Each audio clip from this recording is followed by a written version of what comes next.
Let's take a second right now to have a moment of silence for Washington Mystics owner Sheila Johnson, who suggested that the WNBA as a whole should have been on the cover of Time magazine instead of just Caitlin Clark. Over the course of 2 months, 2 separate statements from Washington Mystics owner Sheila Johnson have revealed a clear case of double standards.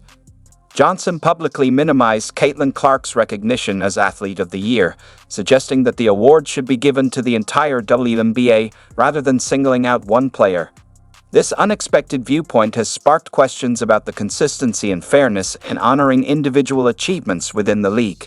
A lot of people are noticing the fact that we all remember Sheila Johnson, right? The Mystics owner that went on CNN that was none too pleased about Caitlin Clark having received the Time Magazine Athlete of the Year. She made absurd comments. Actions often speak louder than words, and Sheila Johnson's recent announcement regarding fever games has sparked a major conversation in the basketball world. The same owner who downplayed Caitlin Clark's role in the league's growing popularity is now making business moves that suggest otherwise. The revealing figures behind her decision tell a different story, one that Johnson might prefer fans overlook. Stay tuned, as we've compiled all the evidence, including a particular award where Johnson's silence spoke volumes. Ready to dive in? Let's go. Where Caitlin Clark was named Athlete of the Year. Why couldn't they have put the whole WNBA on that cover and said, the WNBA is the league of the year because of all the talent that we have? Do you remember when a WNBA owner publicly targeted the league's biggest rising star in years?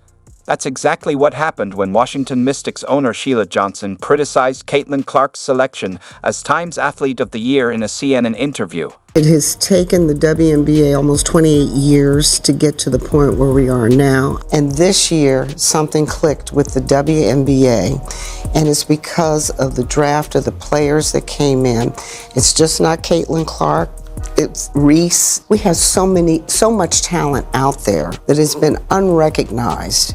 And I don't think we can just pin it on one player. Let's dive deeper into Sheila Johnson's comments, because they reveal something unexpected. Johnson argued that instead of honoring Caitlin Clark as an individual, Time should have recognized the entire WNBA. Take a moment to think about that.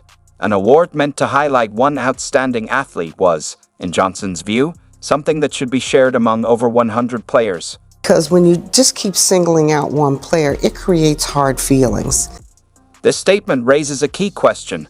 Was Johnson genuinely concerned about team morale, or was there a deeper motive behind her words? But she didn't stop there.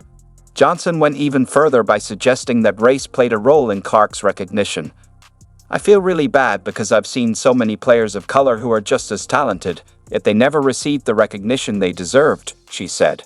With this remark, Johnson shifted the discussion from a debate about individual versus team honors to a far more complex and polarizing issue.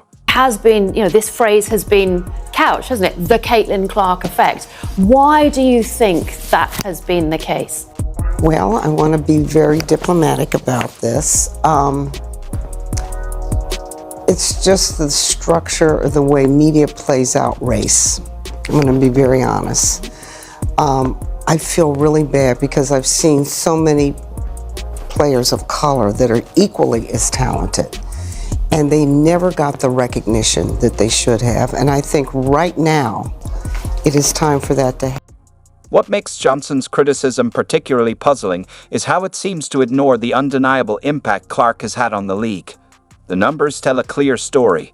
When the Fever played the Mystics last season, Johnson's own team saw attendance average around 20,000 fans. In contrast, when other teams visited, the Mystics struggled to draw even 5,000. That's not just a small increase.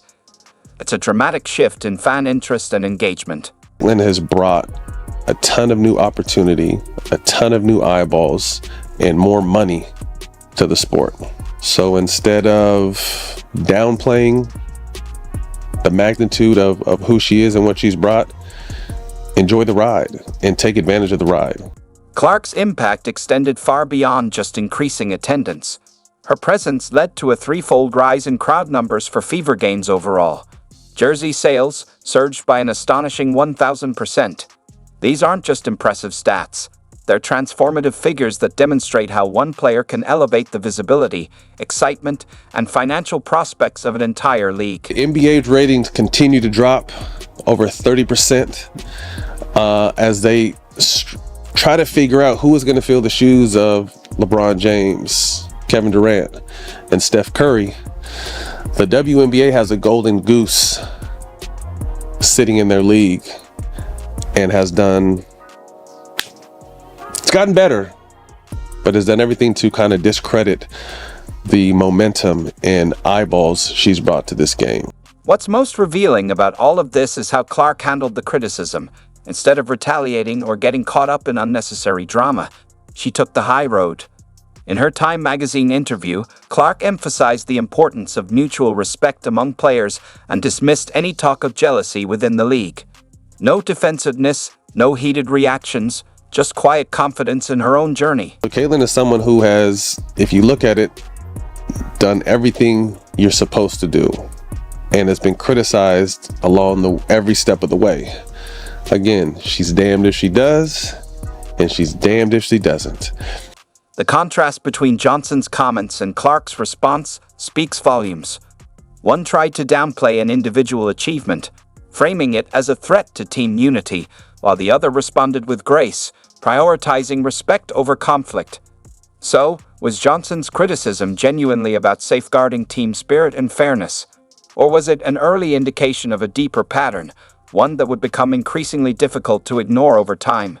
I mean, honestly, we know how this owner feels about Caitlin Clark. Let us not forget this.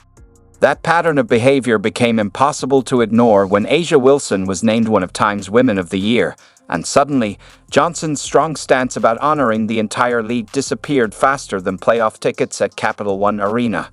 Where was all the talk about fairness and team-wide recognition when the spotlight wasn't on Caitlin Clark? Time magazine's tribute to Wilson celebrated her extraordinary impact on women's basketball, awarding her the kind of individual recognition Johnson had criticized just months before. It was the perfect opportunity for Johnson to uphold her supposed principles, but this time, there was silence.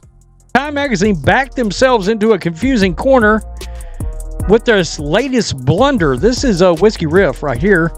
When they crowned their Athlete of the Year last year, they did the right thing by giving the title to Indiana Fever star Caitlin Clark. Surprisingly, there was some backlash to the decision, which is absurd, with many in the WNBA saying the award should have been given to the entire league instead of just Clark. But this time, she didn't say a word, not a single comment. No CNN interview, no impassioned plea about how Time should have honored all the women of the WNBA instead of just Wilson. The silence from the Mystics owner was deafening, and it spoke volumes about what was really behind her earlier criticism. Remember all that talk about protecting team unity and avoiding hard feelings when one player is singled out? Turns out, those concerns had an expiration date, or maybe they were never genuine to begin with. Wilson's recognition was exactly the situation Johnson claimed to oppose, yet somehow, her so-called principles vanished overnight.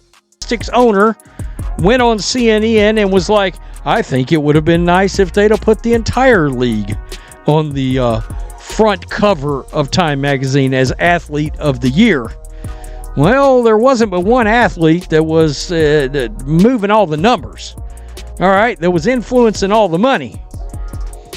Gate revenue, attendance, ratings, all the stuff we've talked about, right? There's only one. Right, wrong, or indifferent, just one. Plays in Indiana, wears 22. But keep in mind, this is a business. When Nike signs a athlete, okay, they want to get an ROI, return on their investment. How do they do that? Because that athlete resonates. You understand that Caitlin Clark, her jerseys, her apparel, if she has an apparel deal, her shoes will sell. Mystics were moving the two games that were coming to their town with Caitlin Clark and the Indiana Fever. They were moving them to Baltimore. All right. Now, in case you're wondering, that Mystics home arena that they play on normally and brag about selling it out is only 4,200 fans. I mean, come on. 4,200 fans.